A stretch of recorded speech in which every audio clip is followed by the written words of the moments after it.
La NATO deve essere coesa, la coesione tra i vari eserciti passa sempre attraverso l'addestramento e passa sempre attraverso la condivisione delle esperienze. In questo senso si è svolta l'esercitazione AD25.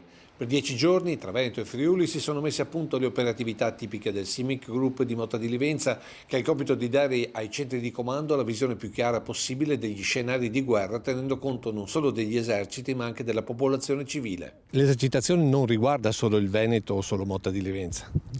Sì, è vero, siamo schierati anche in area friulana, nel nord-est, quindi nella zona di Udine. Abbiamo toccato le città di Osoppo, abbiamo trovato vari insediamenti lì con la popolazione locale, abbiamo interagito. Noi vogliamo rendere i nostri operatori particolarmente capaci nel dialogo e nella negoziazione, per cui abbiamo una forte interazione con la comunità locale, dove gli amministratori locali, gli esponenti delle istituzioni locali si prestano effettivamente a fare da attori, ma nel loro ruolo, e creano le condizioni di difficoltà per i nostri operatori che devono imparare a mediare.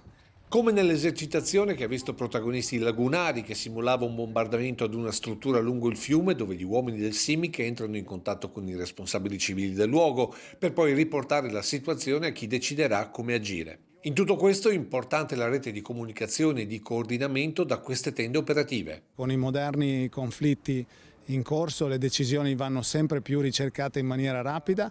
La cosa importante è che bisogna saper decidere bene e rapidamente. 20 gli eserciti coinvolti tra appartenenti alla NATO e da nazioni partner, con oltre 200 uomini operativi nei diversi scenari. Quando parliamo di operazioni militari, soprattutto a livello internazionale, il dialogo che si instaura tra la componente militare e la componente civile serve a generare sinergie. È la testimonianza del fatto che il Multinational CIMIC Group fa le cose per bene ed è riconosciuto universalmente come capacità primaria dell'Alleanza Atlantica.